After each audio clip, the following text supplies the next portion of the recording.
A sloth, a donkey, and a curious human. Send a prompt and see what they're doing. One hits record with a question on his mind. Two brothers pick it up, see what they find. Corn takes his time, Herman's got the facts. Back and forth, they never hold back. My weird prompts, come on in, that's where we begin. My weird prompts, glad you're here. This episode was generated using artificial intelligence. Please verify facts. Hey, Herman and Corn. So, day 2 of the conflict with Iran, and sitting here still in the sheltered space in Jerusalem while we try to see if we can get to somewhere else a bit more comfortable while the conflict goes on. And I was doing a bit of thinking for a few moments about the nuclear dimension, because the news cycle has very quickly shifted to the assassination of Ali Khamenei, which of course is just a huge news event, but he was, as significant as that is, he was but the leader of the IRGC and the revolution, and there's a huge chain of succession, and of course Iran has already promised that it will, assassinating him won't deter them, and so the war trundles on. But it's taken our eye off just for a little bit the bigger picture here, which is the existential threat posed by Iran's attempt, seemingly, to move very quickly towards reaching a sufficient quantity of weapons-grade uranium that they could use that weapon against the US and Israel. And when we think about the physics of enriching uranium, the only picture that we really see in the news is never of uranium, but of the centrifuges. We see these rows and rows of centrifuges in some deeply fortified underground facility under some mountain. And I've always wondered, well, if they were to get this enough for one weapon even, God forbid. Whoa, that was something very loud that I heard overhead. I think another interception. If they were to get enough uranium for even one warhead, how much would that weigh? It's a very simple question. So I was thinking maybe, 500 kgs, a ton. I mean, you kind of think of something so massively destructive as would have to be really heavy, right? And I was reading about how the actual quantity of nuclear material in previous bombs that were used, like in Hiroshima, was actually quite small, and over the years has become more compact. And by some estimates, it would be as little as 30 kgs. Now, these days, my weight training consists, unfortunately, mostly of carrying Ezra. I need to get back to the gym, but I used to be a big lifter, and 30 kgs is just a little bit more than a 25 kg plate that you throw onto a barbell. So that is crazy for me to think about, that it's that little, something so destructive is that small. The second question I had was, okay, that's the weight. What are we talking about in terms of volume? How big would this be? And by one estimate that I saw, we're talking essentially the size of a can of soup. So the physics, and I guess the reason this is interesting to me, Herman and Corn, is when thinking about the big picture here, where the US and Israel are working to ensure that this capability is degraded, and that we're talking about how easy it might be for Iran to covertly move around some of this material. When you think about those physics, it really changes the image from moving trucks and trucks of centrifuges and massive heavy steel through to moving something very small. Now, there's a huge caveat that I haven't mentioned here, which is that from what I understand, even if the physical quantity and volume is tiny, it needs to be handled with extreme care. So it's not just as simple as someone could throw it in a suitcase, I presume. But nevertheless, I'd love to understand a little bit more, Herman and Corn. This is a dark subject, but I think it might help. It might help anyone interested in understanding the importance of these nuclear inspections, and why, when we're looking for what a warhead would actually look like in physical terms, all those centrifuges, what is the actual process that a regime like Iran would be using to go from that stage of the process through to this tiny but potentially hugely deadly quantity of the finished product, as it were. Hey everyone, welcome back to my weird prompts. I am Korn, and honestly, today's episode feels a bit heavier than usual. We just heard from Daniel, who is currently in a shelter in Jerusalem with his son Ezra. It is March 1st, 2026, and the news coming out of the Middle East is just staggering. Daniel, if you are listening to this on a delay or through a download, we just want you to know we are with you.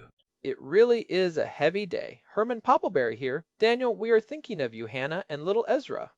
Hearing those interceptions in the background of your audio, man, it makes everything we talk about on this show feel incredibly real and immediate. Usually, we are deconstructing weird hypothetical scenarios or looking at niche history, but you are asking these questions from a place of literal survival right now. You are looking at the sky and wondering about the physics of what might be inside those nose cones. Daniel's prompt today is about the technical bridge between those massive, sprawling centrifuge facilities we see in satellite photos and the actual physical warhead. He is asking how a regime like Iran moves from large-scale enrichment to a finished product that might only weigh 30 kilograms and be the size of a soup can. And more importantly, why are inspections so focused on the big stuff if the end goal is so small and easy to hide? It is a brilliant question because it touches on the fundamental irony of nuclear proliferation. To make something that can destroy a city, you need an industrial footprint that can be seen from space. You need thousands of people, gigawatts of power, and miles of specialized piping. But once you have crossed a certain chemical and physical threshold, that footprint shrinks until it can fit into the trunk of a car.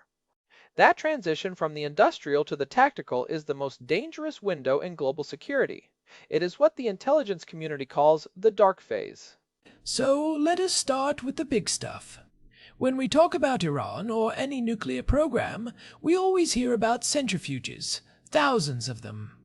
We actually went deep on the physics of those in episode 509. But for today, Herman, explain why they have to be so massive. If the final core is small, why do you need miles of tubing and tens of thousands of spinning rotors? It comes down to the sheer inefficiency of separating isotopes. Natural uranium is more than 99% uranium-238. That is the stable stuff, the filler. You only want the uranium-235, which is less than 1% of what you dig out of the ground. Think of it like trying to find specific grains of sand in a giant sandbox where all the grains look almost identical, but some are just a tiny, tiny bit lighter. To get enough of those lighter grains to make a critical mass, you have to process an enormous amount of material. And the centrifuge is the tool for that sorting process. Right. We use uranium hexafluoride gas, or UF6. We use fluorine because it only has one stable isotope, so it doesn't mess up the weight calculations. The centrifuge spins that gas at supersonic speeds. We are talking about rotors spinning at over 1,000 hertz. The centrifugal force pulls the heavier uranium-238 to the outside wall, leaving a slightly higher concentration of the lighter uranium-235 in the center. But it is slightly, being the operative word there. One single centrifuge might only increase the concentration by a fraction of a percent. This is why you need cascades. You connect hundreds or thousands of these machines in a series. The product of one machine becomes the feed for the next. To get from natural uranium, which is 0.7%, uranium-235 to weapons grade, which is over 90%, you need a massive amount of separative work units, or SW-US. That is why the facilities at Natanz or Fordo are so huge. They aren't just labs, they are industrial-scale isotope factories. They require massive cooling systems to handle the heat of the motors and a power grid that can't flicker for even a second, or the rotors will crash and destroy the whole cascade. Okay, so that is the phase where the world can see you. You have these massive cooling towers, huge power requirements, and a physical footprint that is impossible to hide from a satellite. But Daniel's question is about the moment that stops. How do you go from a warehouse full of spinning pipes to a soup can? This is the chemical transition that people often overlook. Uranium hexafluoride is a gas. You cannot make a bomb out of gas. It is too diffuse. To get a nuclear explosion, you need the atoms to be packed as tightly as possible so the neutrons can find their targets. That means you have to turn that gas back into a solid. Specifically, you have to turn it into uranium metal. This is a process called reduction, and it is the first step of the dark phase. How does that actually work? Do you just freeze the gas? No, it is a multi-step chemical reaction. First, you take the enriched UF6 gas and react it with hydrogen to create uranium tetrafluoride, which is a solid powder often called green salt. Then, you take that green salt and mix it with a reducing agent, usually high-purity magnesium or calcium metal. You put that mixture into a sealed crucible, basically a high-tech pressure cooker, and heat it up to about 600 degrees Celsius. And that is when it starts to shrink physically. Dramatically. The magnesium grabs the fluorine atoms, leaving behind pure uranium metal. Because uranium is one of the densest elements on Earth, about 19 grams per cubic centimeter, the volume collapses. To put that in perspective, uranium is nearly twice as dense as lead. When you turn that gas into a solid metal ingot, you go from thousands of cubic meters of gas flowing through miles of pipes to a few blocks of heavy silver-gray metal that you could hold in your hands. This is the part that Daniel mentioned in his prompt. He compared 30 kilograms to a 25-kilogram weight plate at the gym. It is crazy to think that the core of a weapon that could level a city weighs about as much as a heavy suitcase or a large dog. It is actually even more compact than people realize. If you have 30 kilograms of weapons-grade uranium, and it is in a simple sphere, that sphere would only be about 14 centimeters in diameter. That is roughly the size of a large grapefruit. If you had the technology to build an implosion-type weapon, which is what modern nuclear states use, you can get that critical mass down even further by using reflectors. Explain the reflector part. How does that make the soup can even smaller? Think of a nuclear reaction like a fire in a room with open windows. A lot of the heat, or in this case neutrons, escapes through the windows. If you close the shutters, the heat stays inside and the fire gets hotter. A neutron reflector is a shell of material, like beryllium or even natural uranium, that sits around the core. When neutrons try to fly out, they hit the reflector and bounce back into the core, causing more fissions. This allows you to achieve a nuclear explosion with much less material. Instead of 30 kilograms, you might only need 15 or even 10 kilograms of highly enriched uranium to get a massive yield. Now we are talking about a sphere the size of an orange. So, if it is that small, why are we so obsessed with inspecting the centrifuges? If I were a regime trying to hide a program, wouldn't I just rush the metal production and then hide the oranges in a basement somewhere? That is exactly the nightmare scenario, Korn. And that is why the International Atomic Energy Agency, the IAEA, is so focused on what they call the source material. Once the uranium is converted into metal and machined into shapes, it becomes nearly impossible to track. It doesn't emit a huge amount of radiation that you can pick up from a distance. It doesn't have a massive heat signature. If it is sitting in a lead-lined safe in a random apartment building in a city of 10 million people, no satellite in the world is going to find it. So the inspections are essentially a game of catch it while it's big. Precisely. The IAEA puts seals on the valves of the centrifuge cascades. They install cameras that run 24/7 and beam data back to Vienna. They do what they call environmental sampling, where they swipe surfaces for microscopic dust particles. They are looking for the feed and bleed of the system. They want to make sure every gram of uranium that goes into the facility is accounted for when it comes out, because if a few kilograms go missing from the ledger, that is the red alert. That missing material is likely being diverted to a small hidden conversion lab to be turned into metal. This really highlights why the breakout time is such a critical metric. We talked about this in episode 823. If a country has enough 90% enriched gas, the time it takes to convert that gas into a metal core is measured in days or weeks, not years. Once you have the gas, the big industrial part of the job is done. The rest is just chemistry and machining. And that machining part is the next big hurdle Daniel asked about. You don't just take a lump of uranium and call it a day. You have to shape it with extreme precision. If you are building an implosion device, you need two hemispheres of uranium metal that fit together perfectly, with a hollow center for the initiator. This requires high-end CNC machines, computer numerical control lathes. Wait, so can you just use any high-end machine shop for this? Like the kind that makes aerospace parts? Technically, yes, but uranium is a nightmare to work with. It is pyrophoric, which means the fine shavings and dust can spontaneously ignite in the air.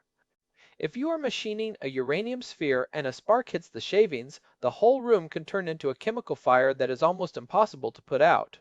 So you have to do the machining in an inert atmosphere, like a glove box filled with argon or nitrogen. And because it is radioactive, you need specialized ventilation and shielding for the workers.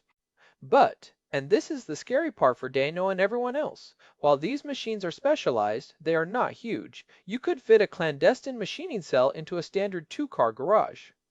You don't need a factory, you just need a basement and a few very skilled technicians.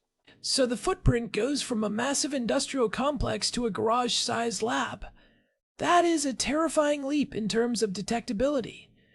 It is the ultimate dark phase of proliferation. This is why the intelligence community looks for things other than just the uranium. They look for the procurement of those specialized lathes. They look for the high explosives needed for the physics package.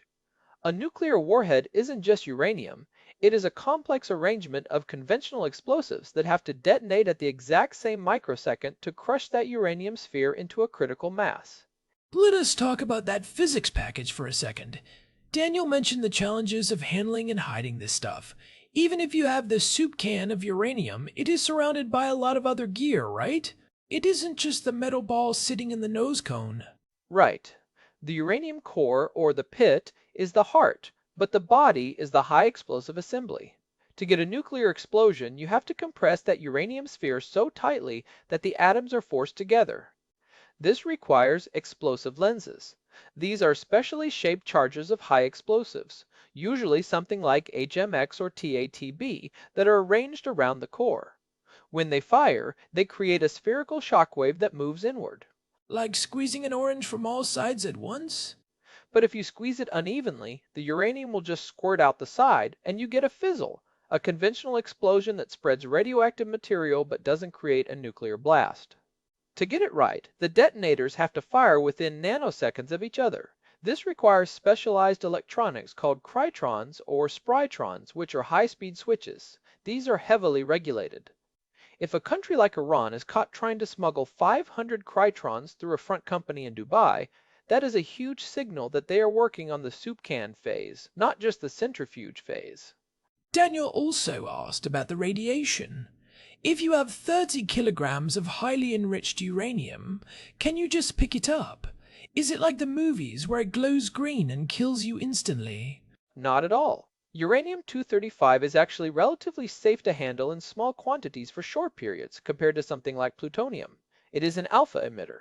Alpha particles are heavy and slow. They can be stopped by a sheet of paper or the dead layer of your skin. As long as you don't inhale or ingest any uranium dust, which is why the machining is so dangerous, you could technically hold a finished hemisphere of uranium in your hand. It would feel surprisingly heavy, like holding a solid gold ball, but even heavier, and it would be slightly warm to the touch because of the radioactive decay. Slightly warm? That is an eerie detail. It is. But that heat is also a tell. If you have a larger quantity, or if you are using plutonium-239, which is much more radioactive, the heat generation is significant.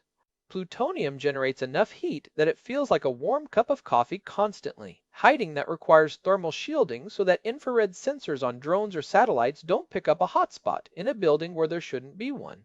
Uranium is easier to hide thermally, but it still has a gamma signature.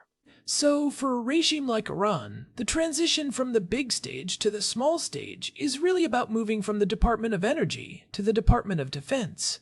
It moves from a civilian-facing industrial process to a military clandestine operation.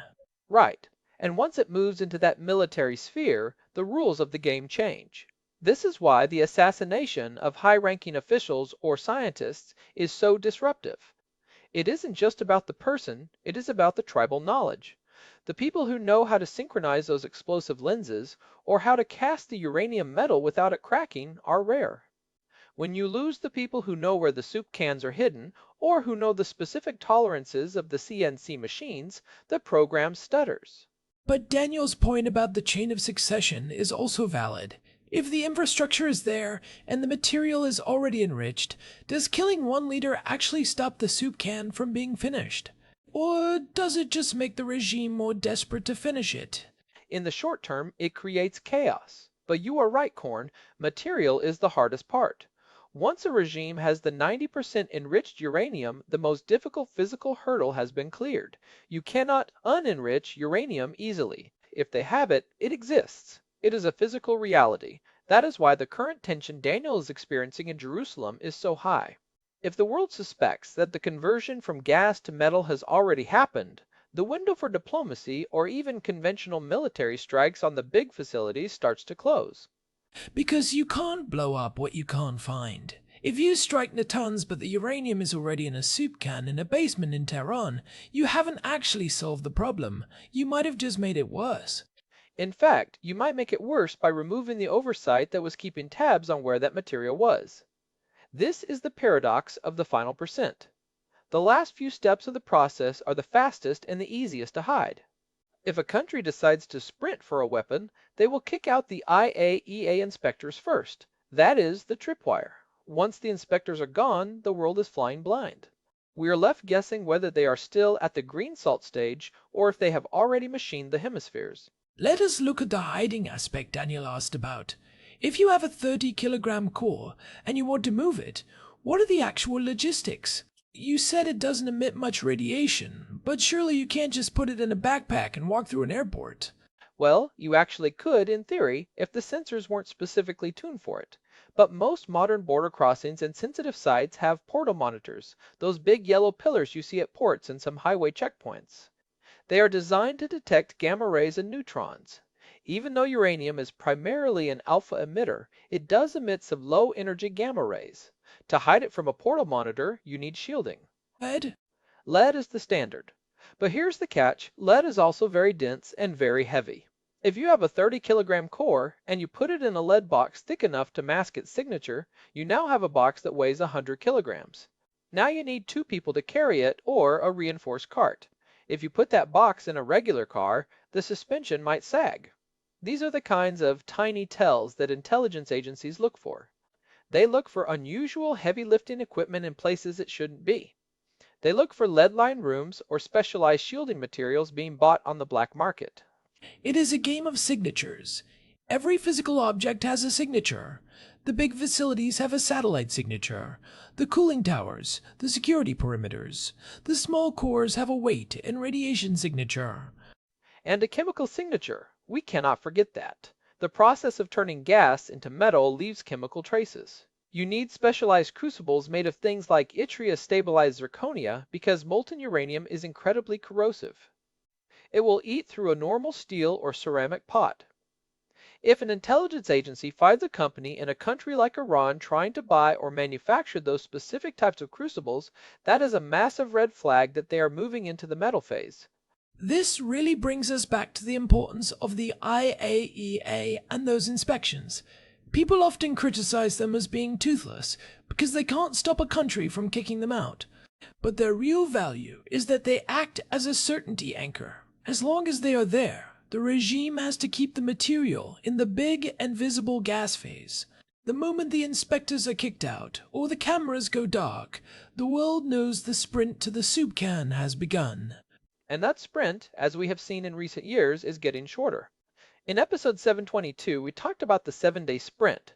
That is the theoretical window where, if you have enough highly enriched gas, you could potentially have a workable metal core in about a week. 1 week. That is not enough time for a diplomatic mission to fly to a capital and negotiate. It is barely enough time for a military to fuel its planes. And that is why Daniel is in a shelter today. Because when that window shrinks to 7 days, the preemptive part of military strategy becomes the only part of the strategy. If you wait until you are sure they have the soup can, you have waited too long. You are then dealing with a nuclear-armed state, and the leverage shifts entirely. It is a grim reality. Daniel, hearing you talk about Ezra and the weight of that 25-kilogram plate, it really puts the physics into a human perspective. We talk about critical mass, like it is a math problem, but for you, it is a question of whether the building you are in is safe. It is a question of whether the soup can is already in a nose cone somewhere. One thing that struck me in Daniel's prompt was his mention of the nuclear truck from episode 697. He was talking about how the image in our heads is always these rows of centrifuges, but the reality might be a unified missile machine. Herman, how does the soup can get integrated into the missile? Is that a separate hurdle? It is the final hurdle, often called miniaturization. It is one thing to make a nuclear device that works on a lab bench, what they call a breadboard device. It is quite another to make one that is small enough, light enough, and rugged enough to survive the vibration and heat of a ballistic missile launch and reentry. So it isn't just about the size, it is about the durability. Right. When a missile re-enters the atmosphere, it experiences incredible g-forces and temperatures that can melt steel. The physics package. The uranium soup can, and its explosives, has to be held in a very specific internal cradle. If the uranium sphere shifts even a few millimeters during flight, the high explosives might not crush it symmetrically, and you get a fizzle. To avoid that, you need incredible engineering. This is where Iran's missile program, which we have covered extensively, becomes so relevant. They have already proven they can build accurate, multi-stage missiles. The only question left is whether they can build a warhead that survives the ride. And that brings us to the unified missile machine concept. If you have the missile and you have the enriched gas, the warhead manufacturing is the final hidden bridge between the two. And because that bridge is so small, literally the size of a garage or a small lab, it is the hardest part to verify. This is why some experts argue that by the time you see the centrifuges, the battle for non-proliferation is already halfway over. The real work is in the decade before that, preventing the knowledge and the specialized tools from ever reaching the country. Once they have the knowledge and the material, the soup can is almost an inevitability. It is a sobering thought. Daniel, you asked about the challenges of handling and hiding it. I think what Herman has laid out shows that while it is physically possible to hide a soup can-sized core, the industrial shadows it leaves behind are what we have to watch. The specialized crucibles, the CNC lathes, the high explosive testing, and the sudden blackout of international inspectors. Those are the real-world signals. And the human cost of that blackout is exactly what you are living through right now. When the certainty of inspections is replaced by the uncertainty of a hidden program, the result is conflict. The world stops guessing and starts acting. We have covered a lot of this territory over the years. If any of you listening want to dive deeper into the technicalities of the breakout, I highly recommend going back to episode 823, The Final Percent. It really breaks down why those last few steps of enrichment going from 20% to 90% are so much faster than the first steps. It is a counterintuitive bit of math, but it explains why the danger accelerates so quickly at the end. And if you are interested in the military side of how you actually deal with these hidden sites, episode 716, Nuclear Precision, looks at the technology of bunker busting and how you try to strike a facility that is buried under a mountain without causing a massive environmental disaster. It is a delicate and terrifying science. Daniel, we are going to be keeping a very close eye on the news. Please stay safe. We are sending all our love to you, Hannah and Ezra. We hope the next time we hear from you, you are out of that shelter and back to your normal routine, and that these soup cans remain a topic of physics and not a reality of war. And to everyone else listening, thank you for joining us for this deep dive into a very dark but very necessary topic. Understanding the physics is the first step toward understanding the stakes. It isn't just about bombs, it is about the transition from the visible to the invisible. If you are finding this collaboration between us and Daniel valuable, please leave us a review on Spotify or Apple Podcasts. It really does help the show reach more people who are trying to make sense of these complex topics in a world that feels increasingly volatile. You can find all our past episodes, including the ones we mentioned today, at myweirdprompts.com. We have a full archive there, plus a contact form if you want to send us a prompt like Daniel did. You can also reach us at show@myweirdprompts.com. Our music is generated by Suno, and we are available on all major podcast platforms. This has been My Weird Prompts. I am Korn. And I am Herman Poppleberry. Stay safe, everyone. We will talk to you in the next one. Goodbye. This episode was generated using Gemini Flash 3. Text-to-speech engine was Chatterbox. Thanks for listening to our show, My Weird